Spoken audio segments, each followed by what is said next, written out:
for Anti-Racism Action Program, initiated and led by Islamic Society of Markham and Islamic Center of Markham. As we all know that diversity and inclusion are cornerstones of Canadian identity, which are characteristics that make us proud of being part of Canadian society. Diversity and openness are woven into the fabric of Canadian culture. And despite its many advantages, we are still facing many challenges in Canada. There are many people and communities who face systemic racism and discrimination in our beloved country, Canada. Recent events at home and abroad have also shown that no community is immune to effects of hateful behavior, especially against the Muslim community.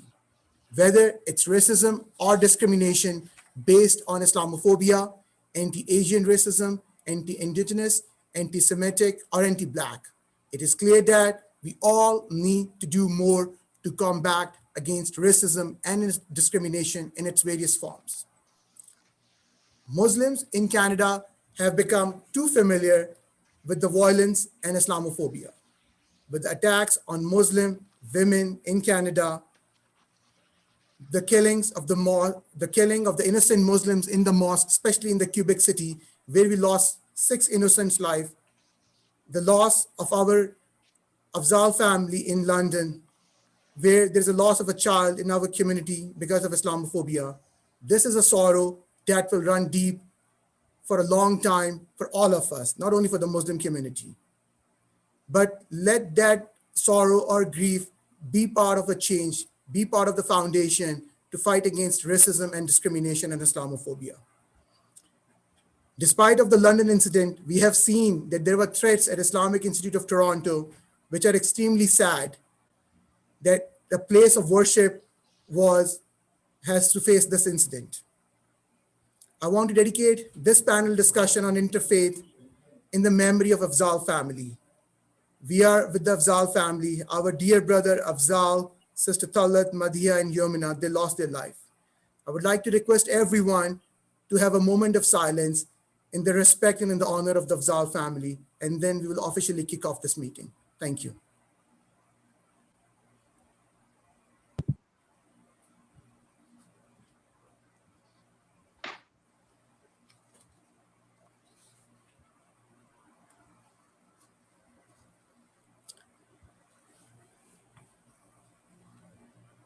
Thank you very much, everyone. Thank you very much for joining us today. This is an interfaith panel discussion where we are honored to have great community leaders representing different communities, different faiths, different cultures, to talk about racism and discrimination in Canada. Islamic Center of Markham and Islamic Society of Markham, they initiated a project with the help of Government of Canada, Anti-Racism Action Program. And I would like to give you a brief synopsis of this program so that we can all work together to make this anti-racism project a success within our communities. My colleague is going to play a video which will give you an idea about this program and its 4 different various modules. For further details, you can always visit www.youthtoronto.com for sign up for various events in the future. And I will encourage all of you to ask your communities, ask your colleagues, your neighbors, and the friends, be part of this journey so that we can bring the change together. Now you're going to see the video for this program. Thank you.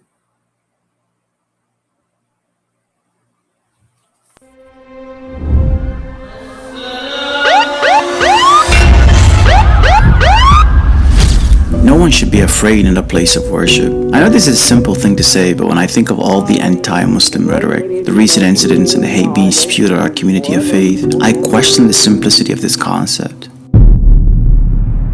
I have thought of taking off my hijab many times. Not because I don't believe in wearing it. I do. I'm just not sure if I can get a job with it. I have this paranoia. I don't know if I didn't get the job because of my hijab, the way I look, or is it because I'm truly not the most qualified person for it. Being a Muslim and a man of color, yeah, that's a challenge. Every time I step out of my home, My parents remind me to be aware. They're scared for me.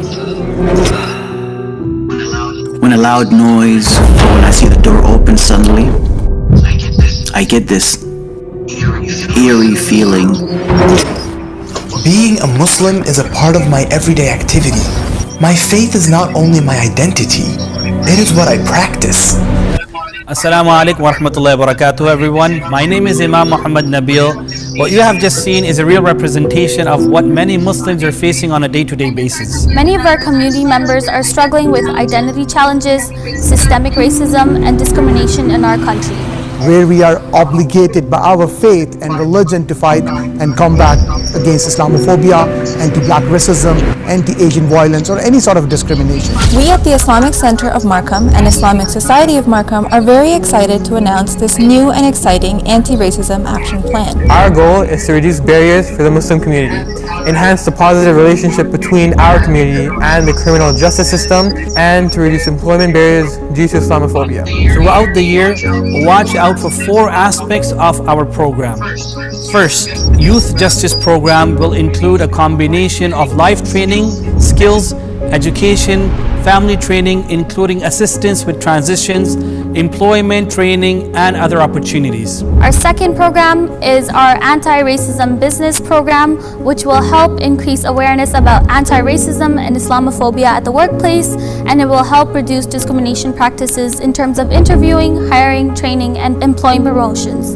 Number 3, there will be 10 interfaith events in collaboration with the faith leaders and the York Regional Police. Each interfaith event will include discussion circles, question and answers sessions, information on how to combat online hate, especially on the social media and the forums in Markham and beyond.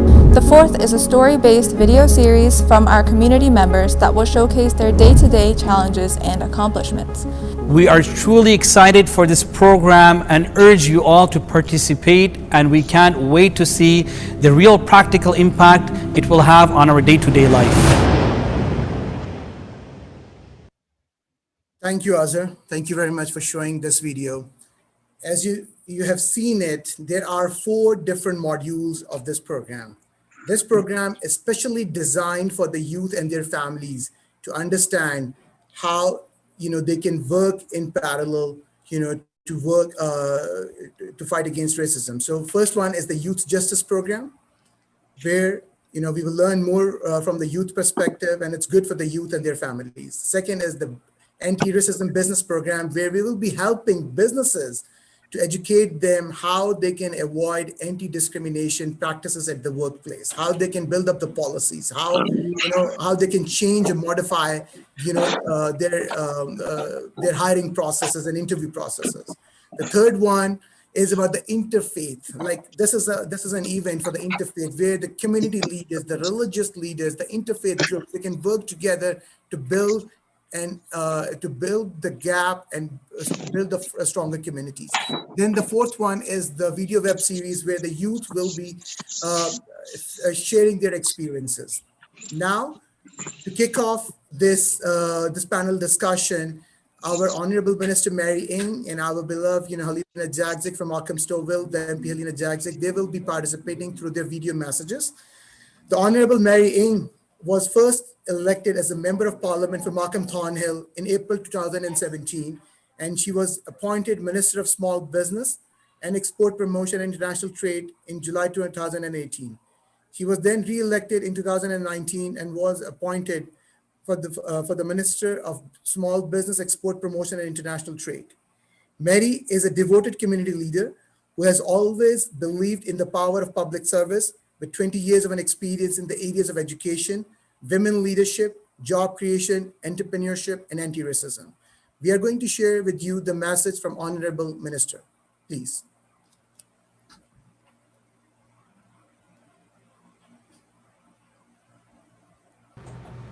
Hello everyone, it's Mary Ng, your Member of Parliament for Markham Thornhill and Canada's Minister of Small Business, Export Promotion and International Trade. I want to thank the Islamic Society of Markham and the Islamic Center of Markham for your continued dedication to fostering interfaith dialogues and anti-racism initiatives. All of Canada is in mourning as we saw a horrific murder motivated by hate take the lives of a Muslim family out for a walk in London, Ontario. This attack is the latest devastating example of the very real and present issue of racism in Canada. We have seen an unacceptable increase in hate and discrimination during this pandemic, including Islamophobia, anti-Black racism, anti-Semitism, anti-Indigenous racism, and anti-Asian racism. It is discussions and events like this one that's critical to building a more inclusive and united Canada for all. Racism and hate has no place in our country, and our government is committed to fighting it in all of its forms, whether it's expanding Canada's anti-racism strategy or investing in community-led programs to fight racism and in security infrastructure for places of worship and community centers right here in Markham Thornhill. Most recently, through Budget 2021, our government is investing $11 million to expand the Canadian Race Relations Foundation to support all racialized communities impacted by racism during the pandemic. Our community is one of the most diverse, multicultural, and multi-faith communities in Canada, and I know that our diversity must go hand in hand with inclusivity. That bridge is built through open conversations like today's Interfaith dialogue, coming together to collaborate as a united front to make Markham a welcoming home for all. Thank you so very much, and have a productive and good conversation. Thank you, Azhar. Now, before starting the video message from MP Halina Jagzik, I will just share her quick introduction. Dr. Halina Jagzik came to Canada at the age of 12. She received her medical degree and Masters of Health Sciences from University of Toronto and her MBA from the Schulich School of Business. After many years in general practice, she became the Medical Officer of Health and Commissioner of Health Services for York Region, a position she held for 18 years. Dr. Jagzik was the first elected to public office in 2007. She was the member of Provincial Parliament for the riding of Oak Ridges Markham until 2018. She served as Ontario Minister of Health and Long-Term Care, Ontario's Minister of Community and Social Services, Chair of Cabinet, and Chair of Liberal Caucus. In 2019, Halina was elected the Member of Parliament for Markham Stouffville. Now we're going to share the message from MP Halina Jagzik. Thank you. Assalamu alaikum. I am honored to be with you today.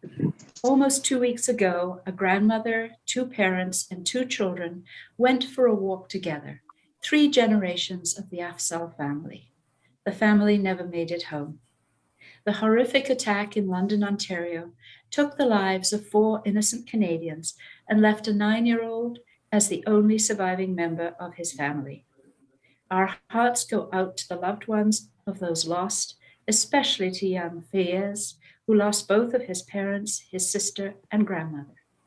This tragic event has shaken communities across Canada and around the world. The Afzal family were attacked simply because of their religion. It was a harsh reminder of the hatred, bigotry, racism, and Islamophobia that still exists. We stand with the Muslim community in London and across Canada. I was invited to take part in today's event before the tragic attack. I want to thank the Islamic Center of Markham for holding this event and providing me with an opportunity to speak. We understood the need for this event before the attack in London. We know that tragedy was not an isolated incident, and the fear and insecurity that many Muslim Canadians feel when they go out in public is not new. Less than 5 years ago, 6 people were killed at a mosque in Quebec City when they went to pray.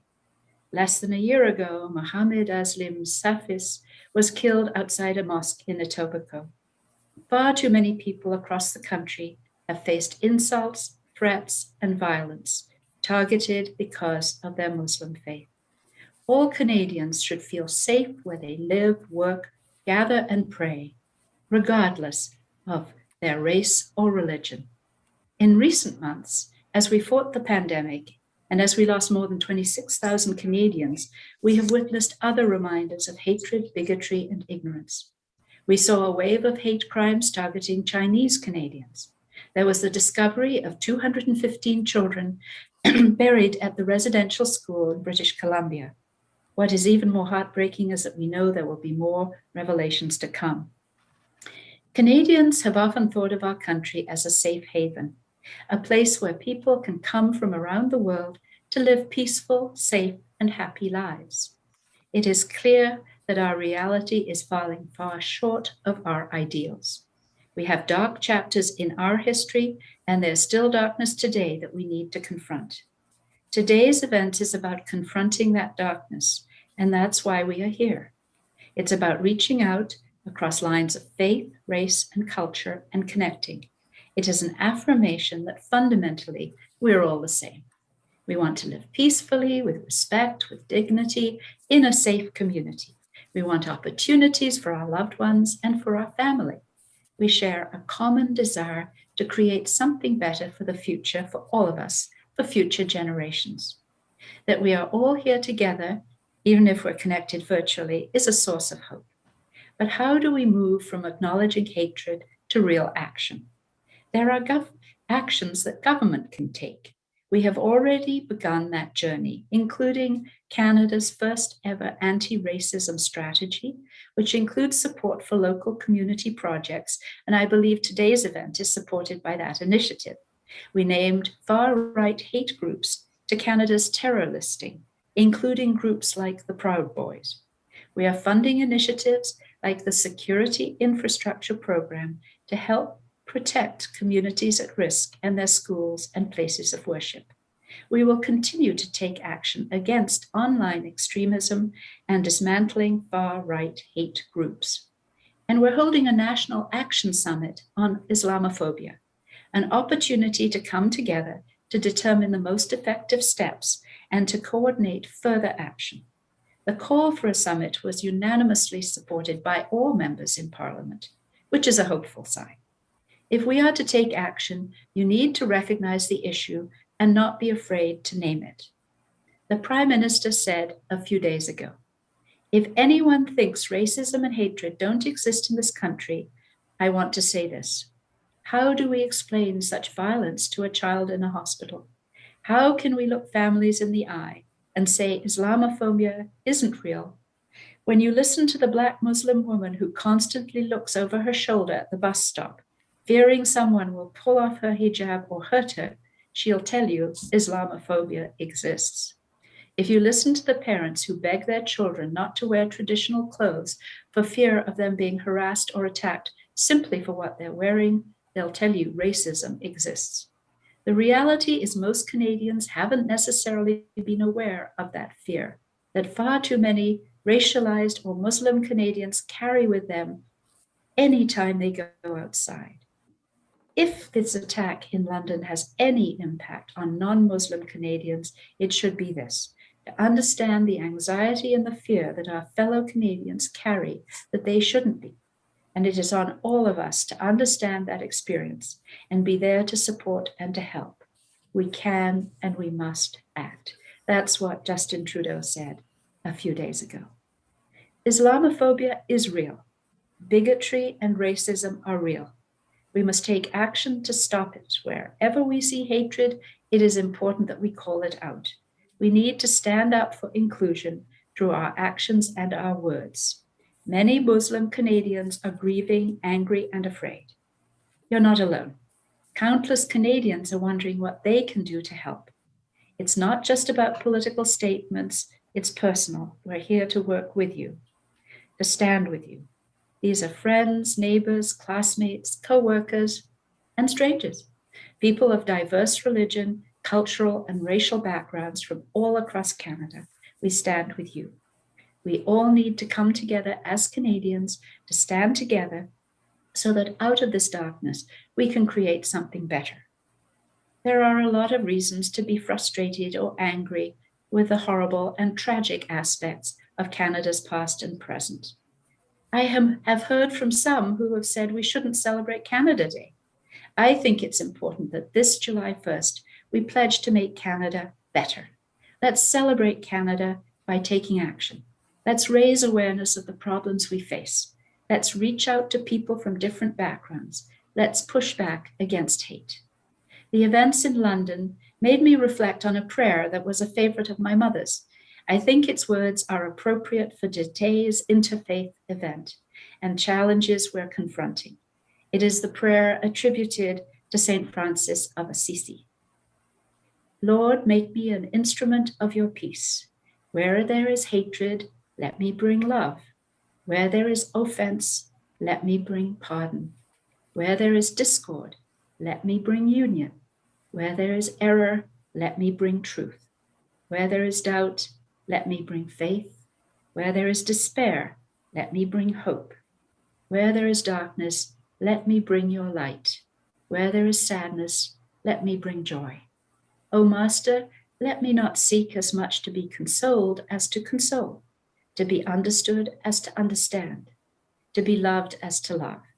For it is in giving that one receives, it is in self-forgetting that one finds, it is in pardoning that one is pardoned.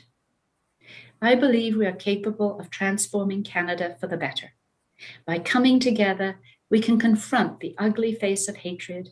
We're stronger together. Thank you again to the Islamic Society for Markham for holding this event. Thank you all for taking part. Being here together is part of the action that's needed to fight hate and create a better Canada. Thank you. Thank you, Honorable Minister Mary Ng, and thank you, MP Helena Zagzik, for your strong statements. And definitely, as Helena mentioned, we are stronger together. And that is the purpose for having this interfaith panel discussion among various community leaders who are representing different religion, races, and cultures. So without any further ado, we are going to kick off our official panel discussion. I'm just going to share the flow of this panel discussion. I'm going to briefly introduce my panelists here, and then my panelists, I will give them an opportunity to share their story, what anti-racism, discrimination, and Islamophobia means to them, and how we can overcome this thing. After this, we are going to have a brief question answer sessions, and then we are going to conclude it. Audience, if they have any questions, feel free to write them in the chat, okay? And my team, they will look into it and we will be able to answer questions. Without any further ado, I'm going to quickly introduce, I'm honored to have Amanda Colucci. She's a counselor from City of Markham. We have Councillor Khalid Usma and Councillor Alan Ho. They're going to join us very soon on this panel. We have Islamic scholar, Dr. Zihan Rashid. He is, I will further introduce it to him, but he is a very strong community leader who's working very hard on building up the happy and strong families. So he's going to share his story, and he's going to share his perspective also. We have Sheikh Mamoon. We have Gary Gladstone. He's a Jewish leader, very good friend of the Muslim community at large, and he's going to share his story as well. We, unfortunately, two of our dear panelists, Dr. Mishra, who were representing Hindu community, and Michael Lubin, unfortunately, they are not feeling well. Our thoughts and wishes are with them. Unfortunately, they have to drop out at the last moment because of their health concerns. But they worked hard with us when we were building up this panel, and they were all in to develop a stronger and vibrant communities together. We have community leader Laura Maribel. We have Christine Matthew. We have Callie Den. Callie is a school educator. So I will request Amanda Colucci to start with. Amanda, please briefly introduce yourself and share your thoughts, what racism, discrimination, and stereotyping means to you. What is the importance of interfaith collaboration as a community leader, and how we can fight against Islamophobia and racism? Thank you. Amanda. Well, thank you very much, Cash. And first of all, I just wanted to say thank you so much for organizing this very important panel of discussion. I do believe that racism in Canada is real. Racism in North America is real. And there is a very deep root in North America, against people of color, whether we have different faith or we have people from different countries. And I remember that not too long ago, it was just last week, that I attended a seminar which is hosted by York University, which is called The White Elephants in the Room. And basically, the whole discussion, about 2 hours of the discussion, is really by Professor Yu pointed out that what white supremacy is really the white elephant in the room in North America in terms of racism, and he kind of explored the correlations between white supremacy and racism in North America. And I do believe that this issue is deep, and likely is not going to be an easy fix. But we have to continue to educate people. We have to continue to do just like what you're doing, Cash, and to continue to on this movement and make sure that people are continue to aware. We have way more similarities than differences, and we need to focus on that. And we need to respect each other's culture. We need to respect each other's heritage. And whether it is all the people of color, we have faced this discrimination, whether we're Asians, Muslim, Black, Indigenous people. And I think that MP Helena Jasak said it very, very well. That when we saw all these events happen, against all these different groups of community, there is really a common thread to be traced back to colonialism and slavery. What it is the coolie for Asians or Black slaveries, which is exactly what the white elephant in the room, that seminar, it talked about. So I think that in order for us to deal with racism, we must understand the roots. We must understand the history of how we're being treated and how we're being discriminated against. And I think that from a large part that when we learn, as we learn more the history of how Indigenous people face their racism, it is really largely on the cultural side, and also over a century of really unfair treatment, and the bad things happen to the Indigenous people. And I think that we all can learn from it is that racism is also related to identity crisis, right? And I think that when we heard, and actually me personally, when I heard about the hate crime in London, it is absolutely devastated, absolutely devastated. To hear that a family of five who actually came to Canada in hope of having their dreams, that they want to live here peacefully and build their life, and to a point that now that 9-year-old became an orphan. I mean, it's just my heart's broke. And I think that this type of situation, me as an Asian, I can actually totally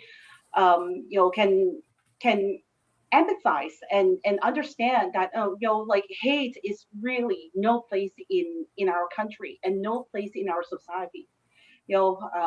Love is really the way, and respecting each other is really the way. And actually, my colleague Khalid Usman, Councillor Usman, he actually told me that he has no internet access, so he would have to call in. So I already gave him the phone number. I hope that he's on the line and that he can also share his thoughts with me as well. Thank you, Amanda. Thank you very much, and thank you for sharing your thoughts. You have definitely racism, hatred has no place in our community, and I love the background you have. You came up with a very strong statement. Hate is a virus. Yeah. Hate is as big as like COVID virus. Okay. As you mentioned, Khalid, I believe Councillor Khalid Usman is with us here. So we will just take this opportunity to bring him on this call. Councillor Khalid, can you hear us? Yes, I can. Can you hear me? Yes, sir. Loud and clear. You're always like... Well, thanks to Amanda, who got me the telephone number to connect. Otherwise, I have no internet here. And as I told you, I'm quite far away.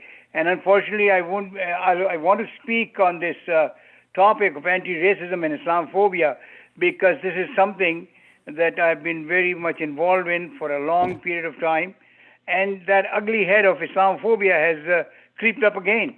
So what I want to do is, first of all, thank you and Islamic Society for organizing this, because it is exactly talks like this that are the remedy of how do we sort of interact with each other. So I'm glad that you've got other friends, you've got Gary and others that are going to be speaking here. Unfortunately, I won't be able to listen to all, but at least I'll get an opportunity and maybe we can follow up later. So I want to thank you for inviting me to speak about something that is ongoing and a great concern to the Muslims and all here and around the world. As a Muslim myself, I am deeply troubled and concerned that racism and Islamophobia in Canada has escalated, and as a society, we must come together to address this issue and take action to stop it. Because it's people, and I don't want to name him because, but I just saw there was an article written by this one person that I think is always Islamophobic in the newspaper Sun, and he is saying this is not Islamophobia of what happened in London. So what can you do? People like that, you have to just pray. The terrorist attack that happened actually in London is so devastating. It's a reminder of what hate can make people do. We still mourn the loss of the 4 innocent members of Afzal family. And the reason why I'm even more hurt is because they were from Peshawar and they are from my hometown. So I sort of feel that that what has been done to a family that just went out for a walk after dinner, and this guy, it was a premeditated murder, as they say, and that's why it's hate. My thoughts and prayers are with them and community during this difficult time. As a Muslim man, it is a stark reminder that it could have been my family that was targeted, and that makes me even more concerned. We are angry for what happened, but we must remember that hatred only fuels more hatred, and we must not hold hatred in our hearts. A phobia, according to Merriam-Webster Dictionary, is an exaggerated, usually inexplicable and illogical fear of a particular object, class of objects, or situation. It may be hard for afflicted to sufficiently determine or communicate the source of this fear, but it exists. In recent years, a specific phobia has gripped the world, especially the Western and European societies, and it is called Islamophobia. This fear is shown with hatred and hostility towards Islam and Muslims, and fueled through negative stereotyping, results in bias, discrimination, and sometimes with terrorism. This phobia existed long before even the events of September 11. Since then, it has left Muslims and other persons of the Middle Eastern and South Asian descent targeted and vulnerable. We saw the South Asian. We saw Amanda just talk about the other communities, and I don't want to single out a name, but other communities that the hatred is being shown against. The world has to know that Muslims are not racists. They are not sexists. Muslim women have equal rights, and Muslim people are no different from the Western society in their integration and openness to people of other faith. We are respectful of other religions, and we like other communities and recognize other religions. Western society has portrayed Muslims as not being loyal and other negative stereotypes, while society tends to fuel the flames of fear through media, making the people think that they are disloyal, not trustworthy, and should not be treated with respect. This kind of attitude is a crucial component of Islamophobia. Regardless of religion, there are some people out there who are ignorant to other cultures and ethnicities. Some of these people are never exposed to a multicultural society. Some live isolated lives and don't care for any other religion or faith. And others grew up in communities where they were not taught not to interact or mix or anything new or foreign. These individuals don't respect or feel respected by, and sometimes they simply target people of other faiths with violence and terrorism because they are unable to relate to anything or anyone. There are always bad apples in every community, regardless of their race, religion, or faith.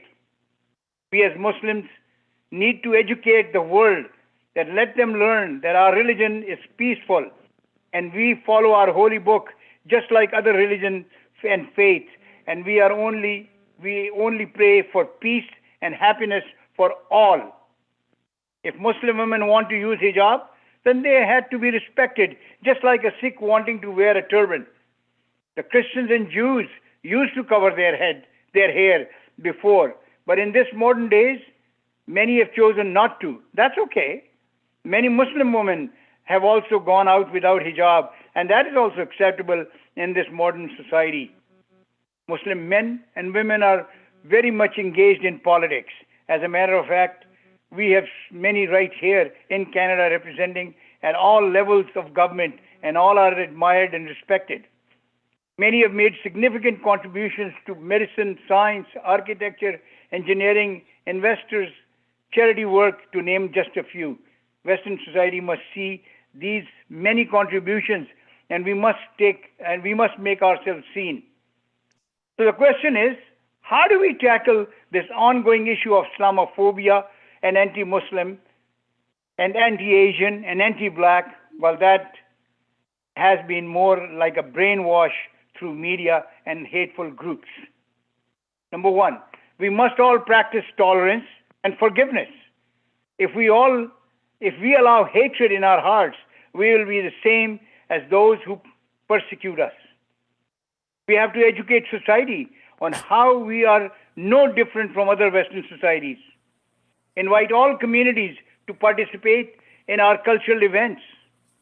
Have exchange programs where we invite them to observe our religion. And we too should observe theirs and educate ourselves in their religions. Get the youth and the young adults engaged in learning about our religion and culture. Education is much easier with youth, and it is something passed down from older generations to younger. Get the youth and young adults involved in competitive sports and other team building programs such as summer camps and school extracurricular activities. Our children are our future, and we as a society have to start making a change so that Muslims around the world are respected and accepted as equals. We must denounce Islamophobia, racism, and all hatred against any individual groups.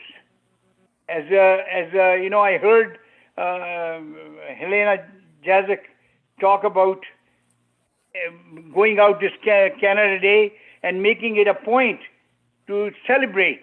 I think she's on the right track, because one of the things, and this is off topic, but one of the things I was thinking, that I think we should have an anti-Islamophobia day which incorporates against all communities. And I think we should have a day, this is the day that we will teach everybody, whether you are Black, whether you are Sikh, whether you are a Muslim, whether you are Chinese, whatever faith you are in, whatever color you are in, I think that is a day that we intermingle. And I think that's something that we should work on. But I'll tell you, hate has no place in Canada. That is for sure, because we keep saying Canada is the best country in the world. Well, then that means we are the best, but we should not have hate. We must all stand up against racism and Islamophobia. We have to play a positive role. And you know what I say? I always say this, that hope is the only answer. I am not negative. Even though all this is happening, I've seen many things over the 50 years that I've been in Canada, but I am very hopeful. And I know my next generation, my future generation, they will definitely bear the benefit of what we are doing today. This conference that you are holding, this is a first step towards educating people. And I want to thank you, and I want to thank Islamic Society for undertaking this initiative, because this is very important. This is exactly what we are talking about. First, we have to talk about and educate ourselves, educate public, educate others, and that is how the community is built. So, Cash, I want to thank you and all your supporters and all your volunteers today that have made this happen. And thank you. I know that I was supposed to be part of your panel, but unfortunately, because I'm away that far, I don't have internet, so I won't be able to remain online. But I want to thank you for this opportunity that you have given me to express myself, because this is a very, very important issue for all of us, for all the immigrants that have come to Canada, not only Muslims, but all of them. Thank you. Thank you, Councillor Khalid Usman, and thank you very much, sharing different thoughts and the plan of action.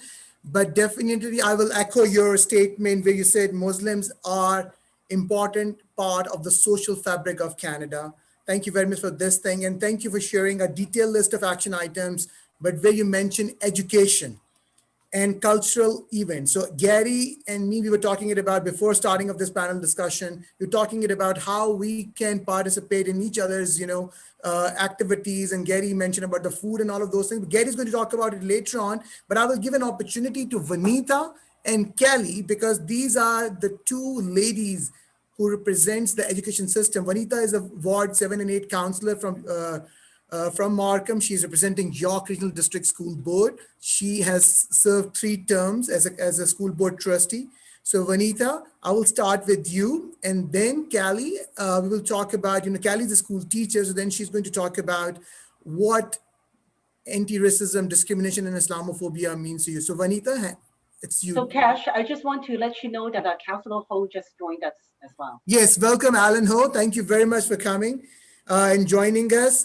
Councillor Alan Ho has a very important engagement.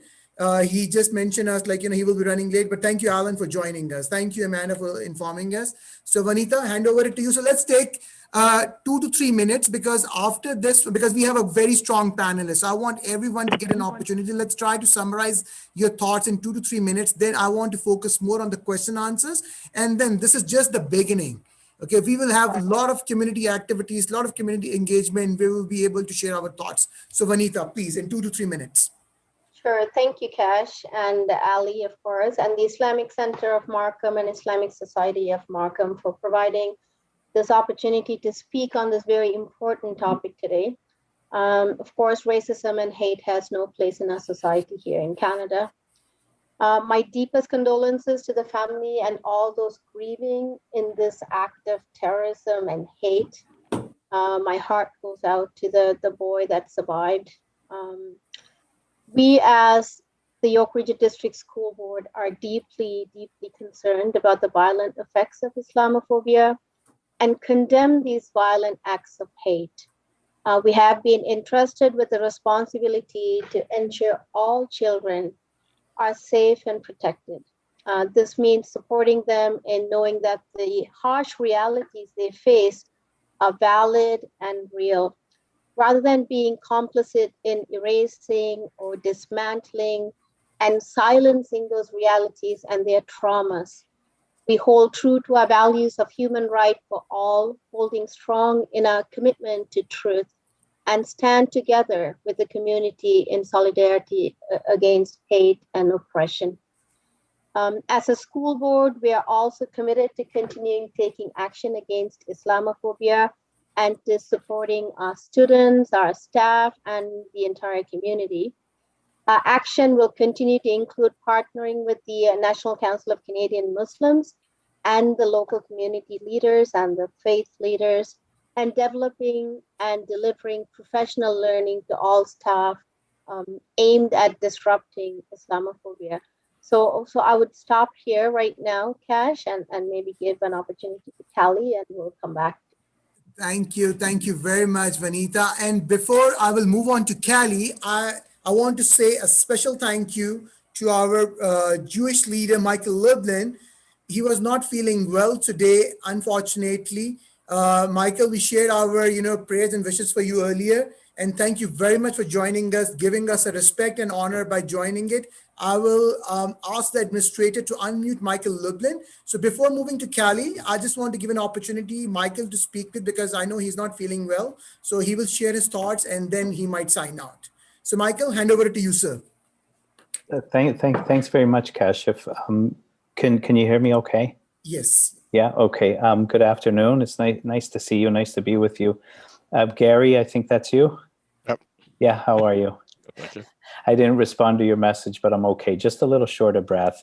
Unfortunately, I had a small little mishap 5 days after my AstraZeneca second dose and was rushed to hospital by ambulance.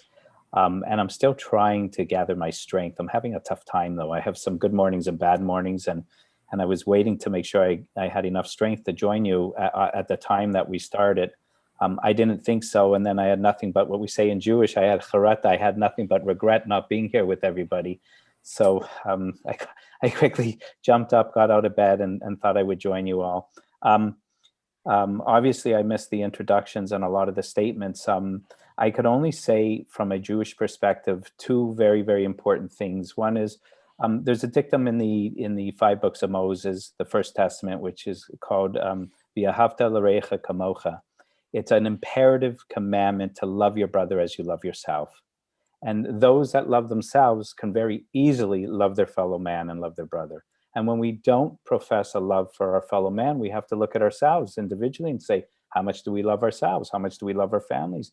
Are we taking full responsibility for and accountability for our affairs in life, for ourselves, for our families, etc.? Charity, as we know, starts at home.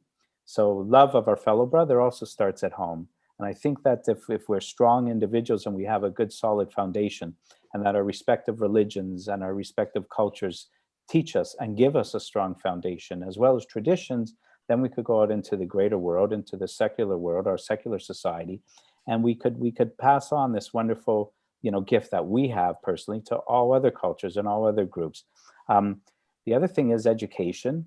Education, I believe, is the single most important tool to dismantle racism, prejudice, hatred, persecution.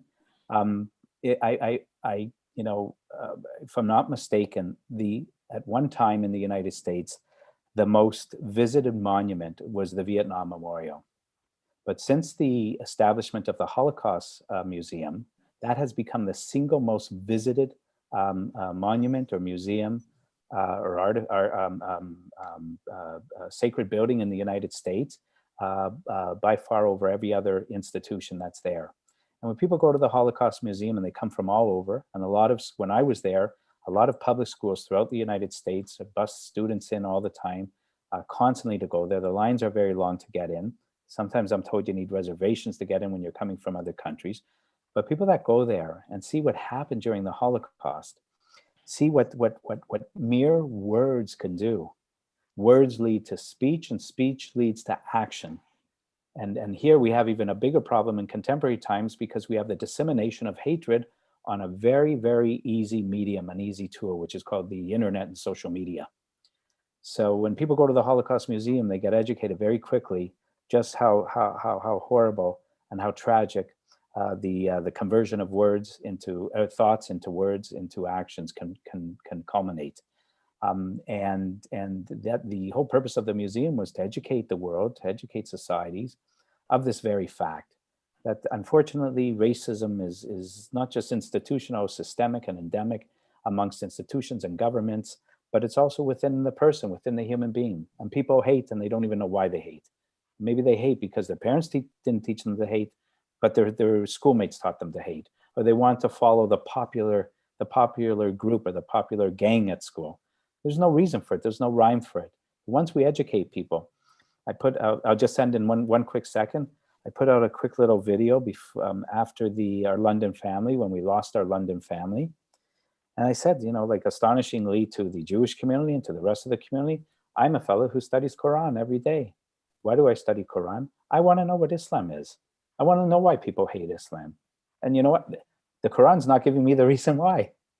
All my Muslim friends aren't giving me the reason why, because there is no reason why, because you're looking at one of the most beautiful religions, like all religions in the entire world.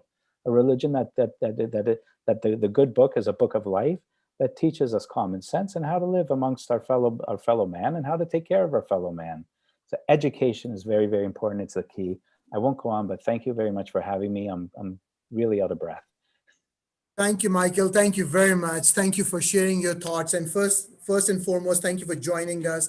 Yes, indeed, Islam is a beautiful religion. Quran is a book of light. And, and I'm always impressed, when Michael, I saw the Quran and the translations right next to his table, and he's reading it and reciting it. And then he's having a very interactive dialogue with his interfaith community. So definitely we need leaders like Michael who reads, who understand, and then share their perspective.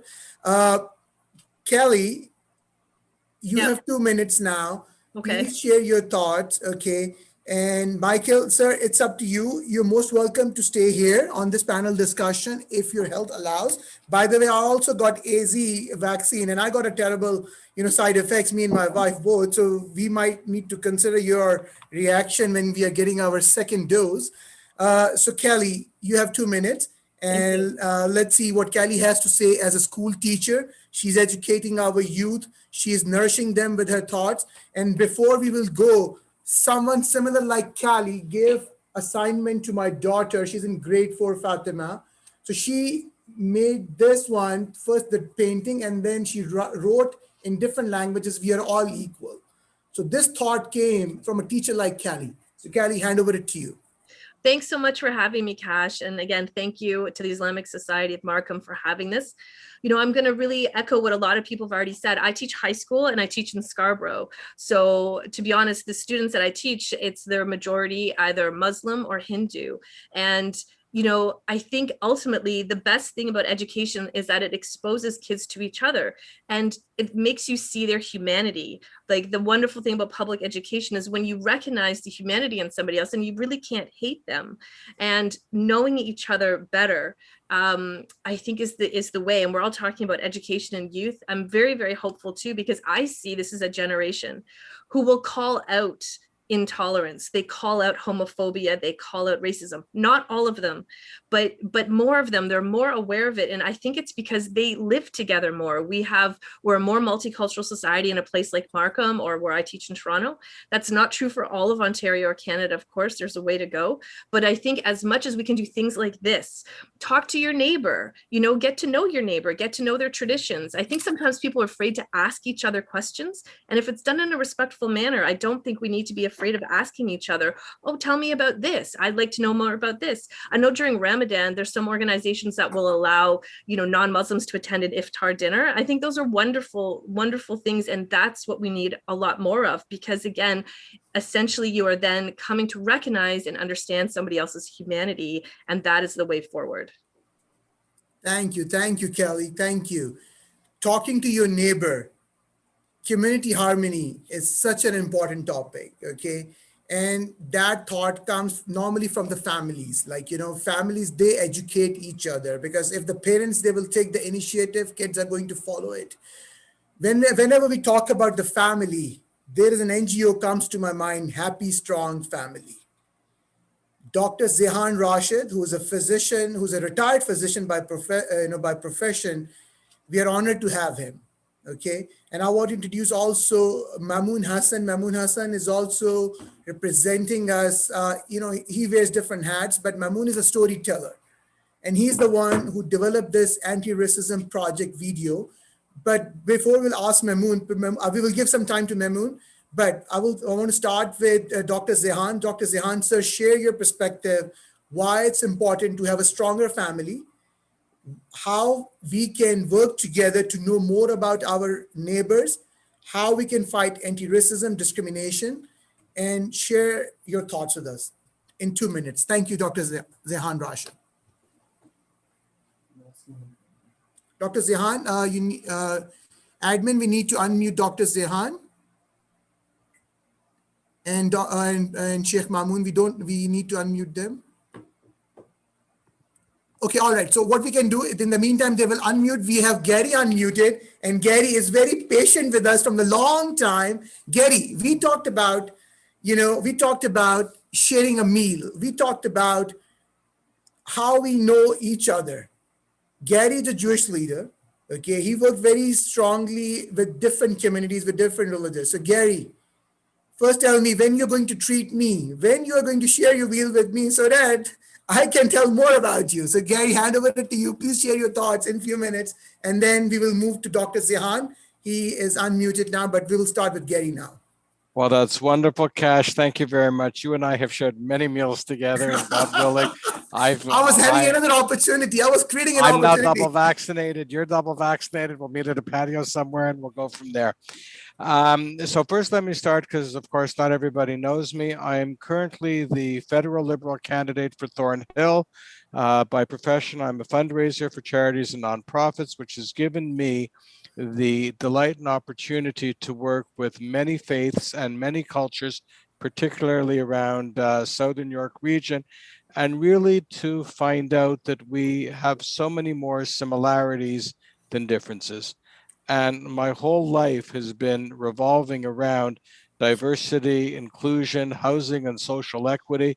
So the fact that I'm able to be here, Cash and Ali in the Islamic Society of Markham, I thank you tremendously. It's a great honor to be here. Currently, I'm working with RENA, helping those with developmental disabilities, and also the Kenora Chiefs Advisory, helping First Nations communities. So I started out to prepare for today by looking up some definitions of racism. And I found two that were very interesting. One that was obviously written many years ago and one slightly more current. So the older definition is the marginalization and or oppression of people of color based on socially constructed racial hierarchy that privileges white people. So in days gone by, your skin was a different color, that was it. Unfortunately, and Councillor Colucci, your background says it bang on.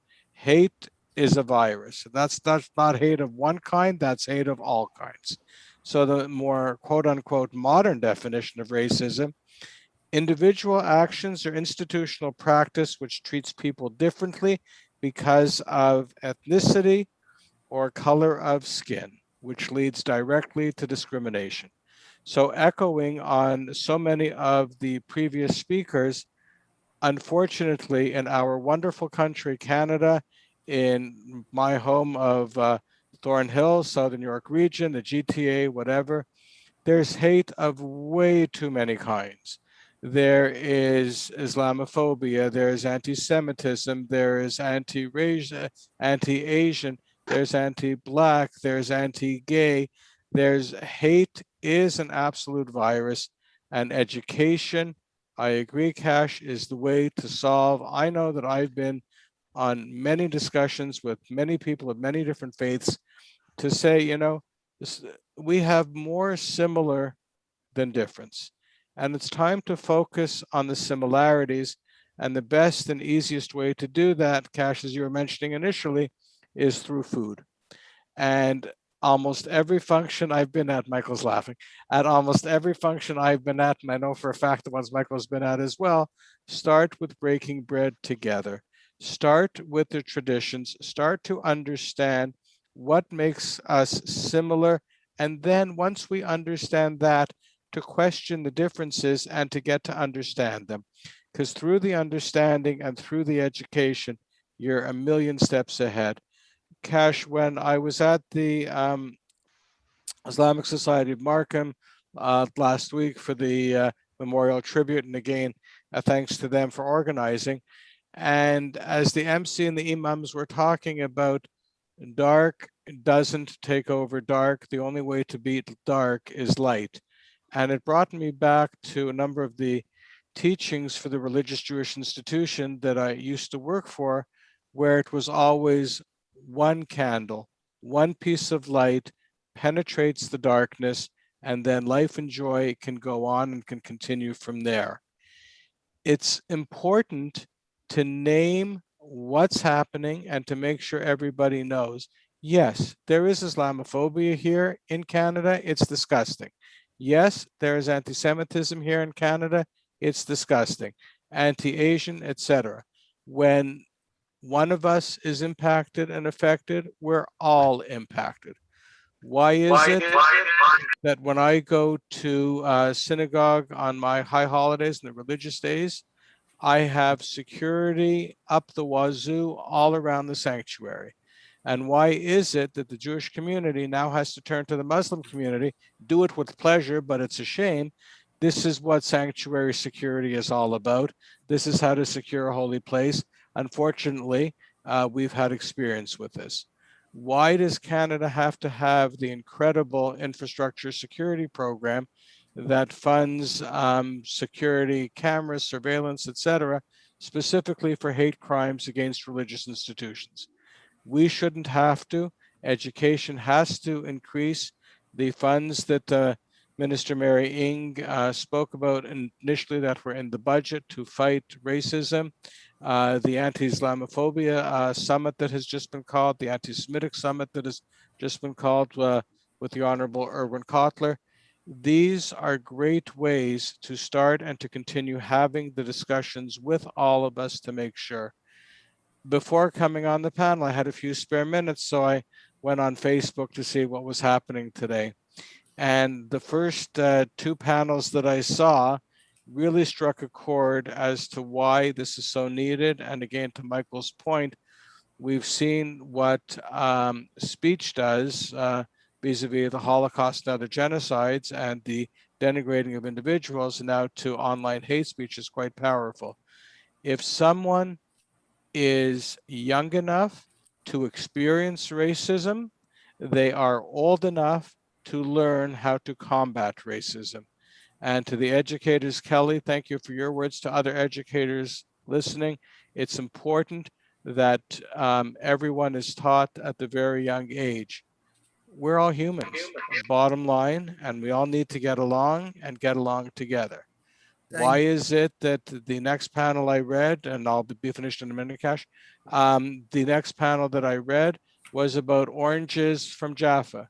And don't buy the oranges from Jaffa because they're from Israel and Jews are terrible. That was the quote. You know what? There's no reason for any of that anywhere. Not everyone is the same, as my friend Councillor Usman indicated quite clearly. There are bad apples everywhere. However, one bad apple does not mean everybody's a bad apple. And if you're calling it as such, you're then guilty of racism to the highest order. And that's the type of thing that we must all call out and stop, so we can all work together and learn more and more about each other's cultures. Cash, thank you. Honored to be with you. Thank you, Gary. Thank you for sharing your thoughts and sentiment. And definitely, Canada is a beautiful country, and our diversity and inclusion make us stronger. And that help us to build a very strong social equity. We need to focus on our similarities despite of looking into the differences. And definitely we need to break the bread together. Now, what is the role of a stronger family? I would love to hear in a few minutes. Dr. Zehan, sir, please share your thoughts. Bismillah ar-Rahman ar-Rahim. I begin with the name of God, the most merciful, the always merciful, and give greetings of peace to all the panelists and appreciate all of their opinions. I've definitely heard all of this before and heard it many times over. And so I'm not going to repeat what is very well recognized amongst the people that represent this panel. I didn't expect to hear any different. My experience has been that of racism, not so much Islamophobia. Islamophobia is more recent, but racism is experienced at airports. Racism is experienced on border crossings. Racism is experienced when you're working in the emergency room trying to fix somebody who is drunk and who's giving racial slurs to you. Racism is experienced when you put in an application to apply for a job, and if your name is Muhammad as opposed to Adam, you're not going to be shortlisted. So I can go on that there's no reason to, but I think you all are familiar with all of this. The interesting part of it is it's not the lack of knowledge that's doing all of this. As one of our imams said, you can have the best roads, but very bad drivers. So it's not an issue of not knowing the rules. When I first came to Toronto in the early 2000s, I used to be a very obey the rules driver. And I used to realize that when I was doing 100, everybody was going past me. And I could never understand what is the reason. Have I got something wrong? And then I noticed as I went further that everybody was dropping behind me and I was still doing 100. Then I realized there's a copper on the road. Now suddenly the analogy changes and people have become very aware. So I think this is the thing that needs to break, that people have to appreciate that there's something bigger that results from a society that allows everybody to live. I remember somebody saying, why is it wrong for a woman to cover completely when it's okay for her not to cover almost anything? It's a very stark contrast in the society which claims equality that you're, and this is not an individual comment by any means, the panelists are anything but likely to condone this behavior, but I think we have to understand for all of us that there is a long battle ahead of us. I don't like to use the word jihad, but the word jihad actually means struggle. The Prophet Muhammad, peace be upon him, he said when he returned from an engagement, he said, we are returning from the smaller struggle to the bigger struggle. And the bigger struggle is the struggle against the self, all the things that a person is inclined to do when they feel another person as different. The Quran has very aptly narrated this 1400 years ago, where God has told us in chapter 49, verse 13, I'm sorry, O humanity, indeed we created you from a male and female, Adam and Eve, and made you into people and tribes so that you may get to know one another. So you know what we're doing right now? We're actually obeying that command. We're getting to know each other. And the next part of it is, the most noble of you in the sight of God is not the one who has the most money or has the highest qualification or has the best skin color. Kashif introduced me as a physician. I'm actually a general surgeon. And I used to use... my bad, sir, my bad. That's okay. That's okay. It's okay. I used to say to people, I have shown a social experiment in the hospital where I used to work in, because I love social experimentation, to show people that despite all the nice words that we say, we are actually inside somewhat a little different. And the experimentation I used to do was to dress in the garb that I'm wearing right now, which you can't see, but it's actually a long gown, which is very much like if you saw a Jesus effigy in a church, you would see him wearing this long gown with a beard that's flowing, with clothing that is very far removed from a general surgeon's clothing. And I would walk into a ward and I would ask to see a certain patient, hiding my identity in my right hand, and people would look at me and say, who are you? What are you doing here? And so it's a lovely experiment, which kind of shows how all of us have a certain amount of, if you like, suspicion of the different. But I think it's great to be here. It's wonderful to take part in this combination and this conversation. All of you have said pretty much what I was going to say. One of the benefits of coming at the end is, everybody's already right. So I'm not going to pat you all on the back to say you've said it, because you've said it. So I appreciate being here. Thank you so much once again. Thank you, Dr. Zehan.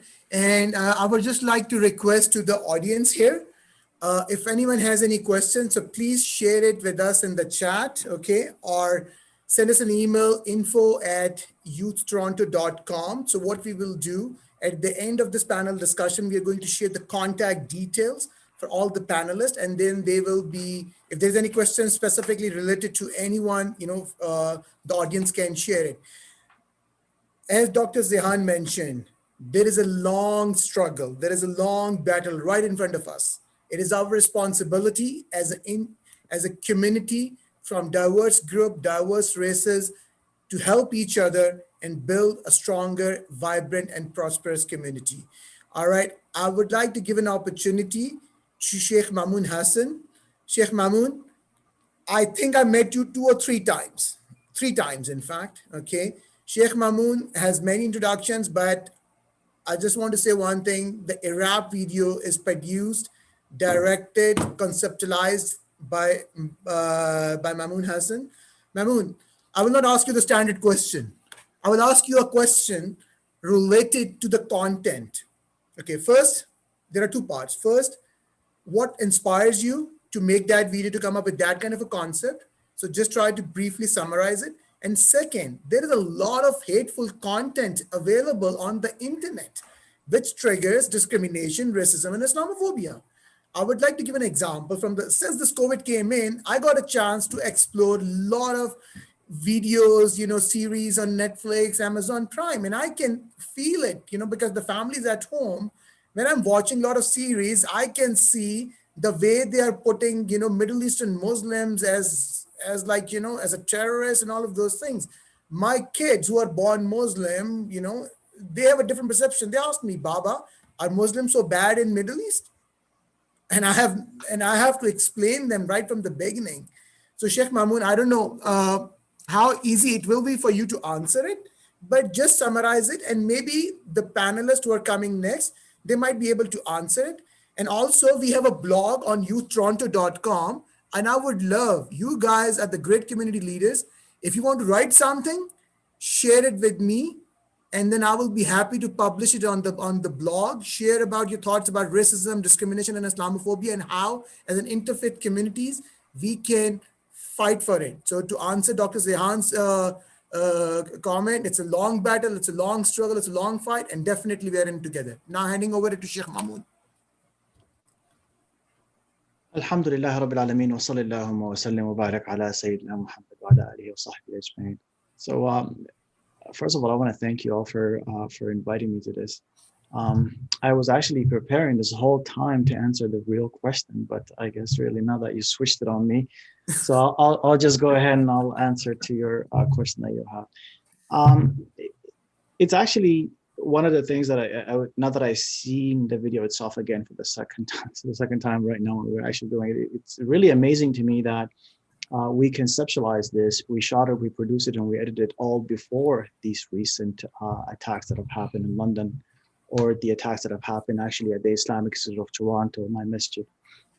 This is to me, it's really, it tells me so much about how we've been feeling this way for quite some time. So the video itself, for those of you who came a little bit late, it basically starts with a dramatization at the beginning that talks about the four different types of personalities that I want to highlight within the Muslim community itself. One of them is the actual religious leader, the imam or the Muslim leader, and then the second one is the sister who is looking for a job, and the third one is the young brother who is dealing with his identity, dealing with his place within the actual society itself, the community itself. And then the fourth one is of the young girl who's actually just walking about doing her own thing. I call them the TikTok generation, that last one, right? And each one of those four people goes through a specific, a lot of, I guess, really emotion. So the imam's major concern all the time is the safety of his community. And I've been an imam for about 10 years. And I'm not gonna lie to you, every time I'm speaking on the pulpit, if I see any one of the doors in the back open, fling open, I think it's the same feeling all the time. It has been the same feeling for the past 10 years. I'm terrified. If it's a person whom I do not know, if it's a person who does not visibly look Muslim, I am absolutely shaking until I actually realize what he says. And I've spoken to a lot of the imams, even though many of them are very like Middle Eastern manly and they won't say anything, but I know all of them are terrified. This is a feeling that I think resonates with all of them. And the second person is the sister who's looking for a job. And this is obviously my wife is also the co-producer of this video itself. And this is a discussion that we've had for many, many years, which is when she applies for a job, when she goes for an interview, should she go into her normal hijab or should she go into what we call the lighter London style hijab? This is a cultural thing. The lighter London hijab is more, I think, modernized. It's a lighter hijab. It's a hijab that can be worn by non-Muslims. And it's ambiguous, really, in a sense. And this is a discussion that we have all the time. And I think it's really sad that she has to go through these thinking process, right? And the third one is the young brother who gets stopped. Who, when we get stopped, for instance, by a police officer in any one of our communities, I don't know. We as Muslims were a really big group of people. We are not just one type of people. But despite that, every single one of us has a real fear of the police stopping us, has a real fear of being harmed. I am Black. I come from Africa. So this is something that I didn't think that non-Black people actually experience, but then I'm starting to realize that many people who are racialized experience this. And then the third one, or the fourth actually, person is literally based on my daughter. My daughter is 13 years old. She has her headphones on all the time. She's always listening to something. And as she walks in the street, every single time, my question to her, my request to her is always, don't put your headsets on when you walk in the street. You need to be able to hear who's speaking to you. You need to be able to see who's coming at you from behind you, and so on. And I think I'm truly concerned for her, right, when she goes out and what. So this is basically the actual concept of the actual video. There's really nothing dramatic about it. Unfortunately, it is a reality. I've just basically depicted a reality when we came up with that, with the idea of the actual video itself. I don't want to go more than 2 minutes because I know that we do have the question and answer, but I'm also a media educator for the BEMC program with the Bridging of Media programs for newcomers to Canada. And I think it's quite crucial for us to be able to provide racialized communities of color, with the tools to be able to tell stories that are humanizing, stories that are real, stories that talk about their struggle, but also talk about their real feelings, and so on and so forth. And that's really the perspective that I come from. All right. Thank you, Sheikh. Thank you, Sheikh. Thank you very much. So guys, we are running short of time. Before I will invite Alan Ho, I will ask my friend Laura. Laura, share your thoughts in briefly 2 minutes, and then probably at the end, which will be like, coming up in next 5 to 10 minutes, one word from each of the panelists before we'll close it. So I'm going to hand over it to Laura. After Laura, I'm coming to Alan. And after Alan, we will give an opportunity to Christine. And then one word from each of the community leader to conclude it. So Laura. So thank you. Thank you for having me today. For those that don't know me, my name is Laura Mirabella.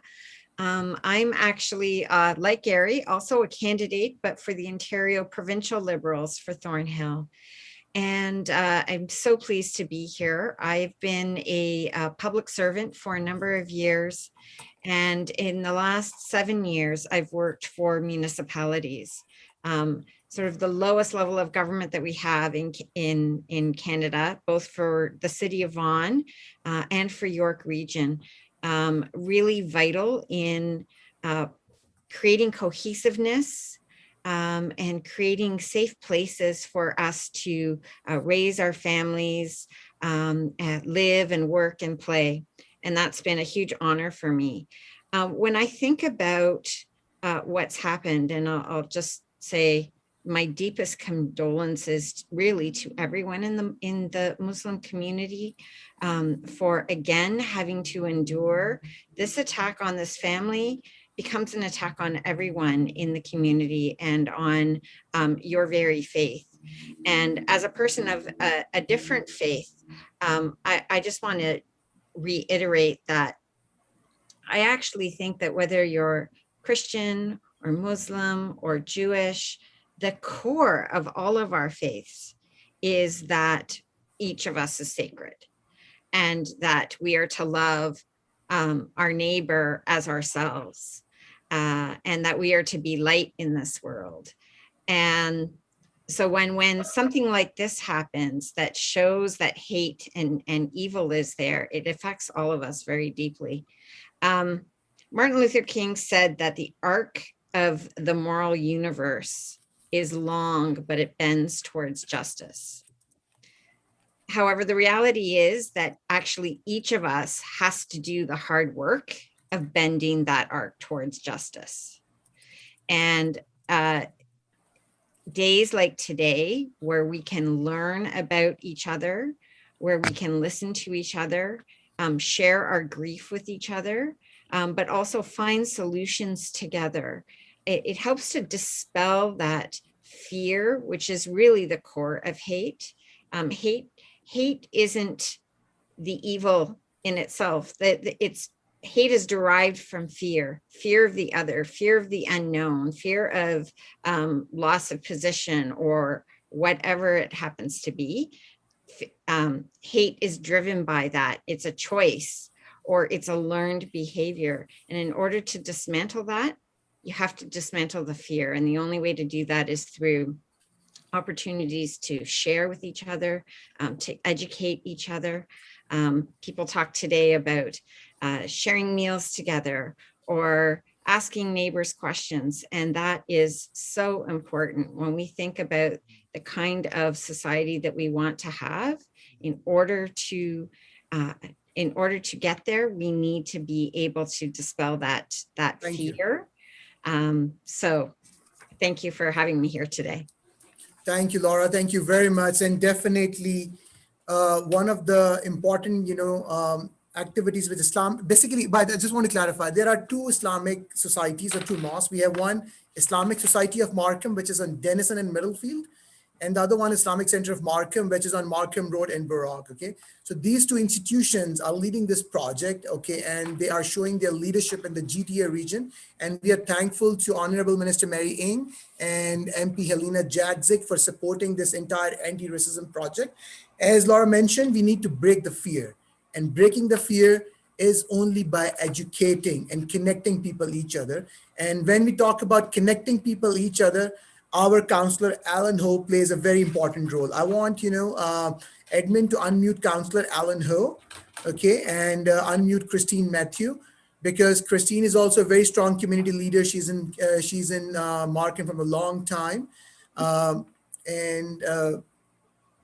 we need to create the safer places. And how we can create the safer places? By collaborating with each other, by knowing each other. And I was very happy last weekend on Sunday, when Islamic Center of Markham, they organized a rally and a vigil. Over 300 to 400 people from different interfaiths, they came together at the mosque, okay, and then they participated. So Councillor Alan Ho, when we talk about connecting people, bridging communities, you plays an important role. Would love to hear from you, sir. Please, Councillor Ho. Thank you, Cash. Thank you for your invitation, inshallah. Well, first of all, I'm sorry that, I'm late because I just came back from my second dose. And I see a very good, banner there. Hate is a virus. Yes, we get vaccinated, from the coronavirus. And we also need, to be vaccinated, from hate, discrimination. This is very important. I try to be brief. I don't want to repeat, a lot of things, people spoke already. And well, that's true. Hate, discrimination, they all come from, fear, misunderstanding, comparison, this kind of thing. Well, in fact, I have, a lot of experience to share, but okay, maybe, next time. And one thing, I feel, very good is I've seen a lot of children playing in school, happily from different community. So from here, we can see that, education is so important. A lot of young boys, young kids, young children, they can mix with, other group of, students, other communities, happily, that kind of thing. This is very, very important because, from time to time, we've seen a lot of hate, discrimination from, a lot of misconduct or, some back groups like the Proud Boys, the KKK, Ku Klan, and also, the white supremacy, that kind of thing. This is so bad, and we need, to stop them. On the other hand, I think, we have to, behave ourselves because, from time to time, why people, hate other people? Because, other than, hate or misunderstanding, also, this kind of people, they also don't like, the behavior other people. I still remember that, when I was, in school, at the very beginning, a group of Chinese students, admire, a white boy very much because, he raised his hand all the time until one day when the teacher, said, George, this is your term. That white boy said, oh, sorry, I forgot my question. I forgot my answer, something like that. From then on, this group of Chinese, children started, to hate that white boy very much. Because, for the Chinese community, we got to be, from time to time, we remind ourselves, to be humble, and we raise our hand when we got the answer before raising our hand to answer the teacher. So, but after that, of course, after a while, we got, some conversation with other seniors, students, and they said that this is the Canadian culture. This is the way we should behave, and then so from here, we can see that because of cultural difference, misunderstanding, hate started from one place. I understand. Okay. I try to stop here. Once again, thank you very much, Cash, and you have done a very good job. Thank you. Thank you very much, Councillor Alan Ho. I just want to appreciate Amanda Calucci, Councillor, and Councillor Alan Ho, and our Mayor Frank Scarpitti, because this, fighting against race and discrimination started with Wuhan Stay Strong campaign, where there was an annual dinner. I got a chance to participate in that dinner where, our city of Markham, they had a thought leadership role across the GTA. They started with this campaign, Wuhan Stay Strong. Then they initiated this anti-Black racism campaign. They helped the Black community to raise awareness. Now they are working with us to raise awareness about Islamophobia. So I want to appreciate the leadership of city of Markham, how hard they are working at the grassroots level to make sure there is no place for racism and discrimination. I'm thankful for our provincial and the federal governments. They're helping the Islamic Society of Markham and Islamic Center of Markham to fight against racism. Now, last but not the least, my favorite, Christine Matthew. I have been working very closely with Christine from the last many, many years. Christine has many introductions. She worked for 3 different MPPs in the past. She has a lot of experience in the government. She has a lot of experience in the community. She is in Markham from the last 20 years. Christine, before having a formal thing, I love your hairstyle. It's beautiful. It's great. Amanda, love it. Okay. And people, they pay a lot of money, but you don't need to worry about it. You just think about Ali. He has no hair. Okay. So well, thank you. Just to keep things light, Christine, we are overdue now. You have, yes, I know you can contribute a lot, but just one thing more. We all need to work together because we need to educate. And how we can educate, there are a lot of workshops planned to raise awareness about anti-racism. You guys need to promote www.youthtoronto.com within your communities, within your area of influence, so that we can all work together. We need to encourage our youth to participate in the upcoming workshops. Now, without any further ado, Christine Matthew, and then we are going to conclude. Okay, thank you for having me. I just want to say how deeply upset I was when I heard what happened. Some of you may or may not know, but my daughter's actually one of the assignment editors for Global News. She actually interviewed the cab driver who ran into the murderer right after the incident.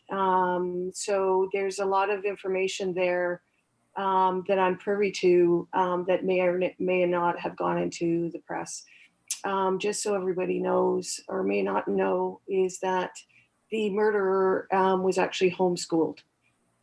So when everybody talks about education being the key to combating discrimination, it definitely is the case. He was also a child of divorced parents. That doesn't mean that kids who have divorced parents go out and do these sort of things, but definitely education is definitely the key to this. The other thing, and it's been briefly touched upon as well, that I want to say is social media. social media is really been pervasive, and we need to, when we see it, we need to call it out. I have, a relative who's very old, and my background is I'm Christian. I'm actually half Scotch Irish, and my father's Greek. My husband's Italian. In my family, my brother-in-law is Vietnamese. He actually lives in New York, and he was afraid to walk down the street. He had to wear a huge mask, glasses, and a hat because he was afraid he was going to be attacked. My nephew is 9 years old. He's Vietnamese. And this has affected race, gender, religion, and it can't be tolerated. One of the things I wanted to say briefly was, I used to be the executive director of the business improvement area in Markham, and one of my jobs, many jobs, was to actually run events. And Councillor Hell may remember, I'm not sure if Amanda Colucci was there, but one of the events that I actually ran was actually a multicultural event. Halid Usman was there along with Mayor Scarpitti, and it was actually celebrating the music, food, and dance of every culture in Markham. And I remember one day I was with Councillor Usman and Mayor Scarpitti, and we're at the stage, and we had a huge tent, and it was a very hot day, but we had different ethnicities come and dance and share their food. And I remember the mayor said to me, look under the tent, and we had every nationality under the tent trying to do line dancing. And it was this lovely group of Asian ladies were doing this line dancing, and there was every ethnic group under the sun under this tent. And unfortunately, the BIA is no longer holding the tent, but the reason that I actually started this event was because Markham is the most multicultural community in all of Canada. And I thought, what a great opportunity to get everybody to know, each other's cultures and their neighbors. And one of the things that I've been very, very fortunate in my work, I've worked actually off and on in the provincial government for over 30 years. I'm going to really age myself. And I've worked in a constituency level as the executive director. So I've had the opportunity, like not a lot of people have had, to go into mosques, to eat their food, to go into different places, to go, and it really, that's what needs to be done. And so how do you do that? And that's where we need to figure out, how do we combat that? We've got to call out, whatever we see on social media and report it. And I have many times, and unfortunately, Facebook is not very good at taking it down, but we really need to do that. Free speech is not free. It needs to be called out. Words matter. And we're still suffering the effects, unfortunately, of Donald Trump from the States. Mm-hmm. People feel free to just come out and say whatever comes out in the top of their mind with no consequence. And that needs to stop. Words. Thank you, Christine. Thank you very much for sharing your thoughts and, all of this thing. I'm sorry, I'm just running short of time. No, so probably I will not have a chance to call all the panelists to say a word or a sentence, but just want to, in 1 minute, is there anyone who wants to say anything so that we can conclude this event for today? Don't hate, debate. Don't hate, debate. Another thing is, the key word is educate. And how you can educate? www.youthtoronto.com. Sign up for the upcoming events, which are, dedicated for the youth and the families. Come and attend it. Anything else? Don't curse, converse. Wow. I like these. You should put them up somewhere. He sounds like we have a copywriter also now. If Maimoon is a storyteller, then Dr. Zehan is a copywriter. All right, guys. So I'd like to. I'm sorry, forgive me if I just wanted to add. I'm genuinely, honestly, really impressed by what everybody's actually saying.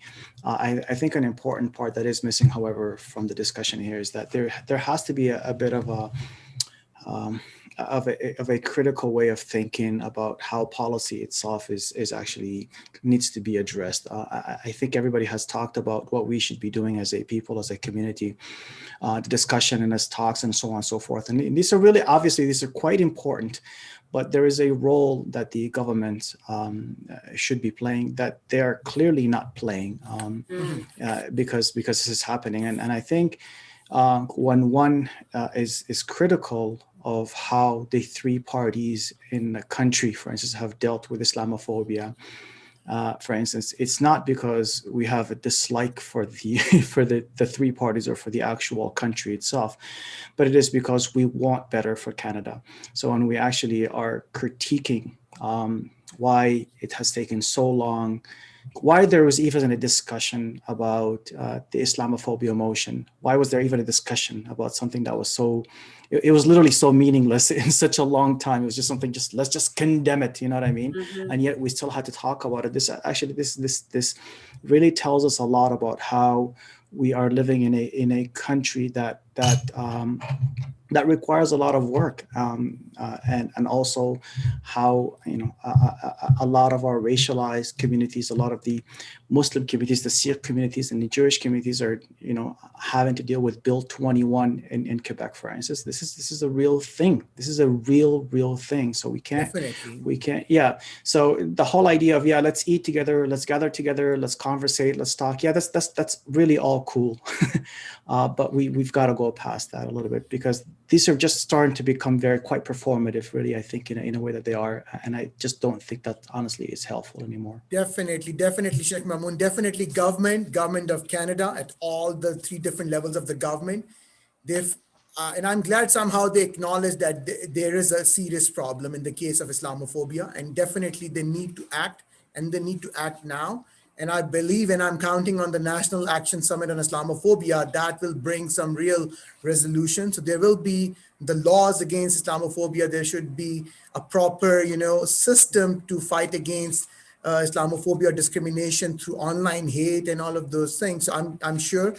And we must continue working together to dismantle both violent Islamophobia and systemic Islamophobia and racism in our country. There are many actions. Urgent actions are required that nobody suffers the way the Afzal family suffered in London. Indeed, to echo the sentiments of all the panelists, an attack on one is attack on all the humanity. Muslims call Canada home and have contributed greatly to this beautiful country. And we will all working together as different interfaith group to fight against racism, discrimination, and Islamophobia. And we are together in this journey. Thank you very much, everyone. And I appreciate once again to all the panelists, all the leaders who came and joined us today, and they will be working with us in the future with Islamic Society of Markham, Islamic Center of Markham to fight against racism and Islamophobia. Thank you. God bless you all. Thank you. Thank you. Bye-bye. Bye.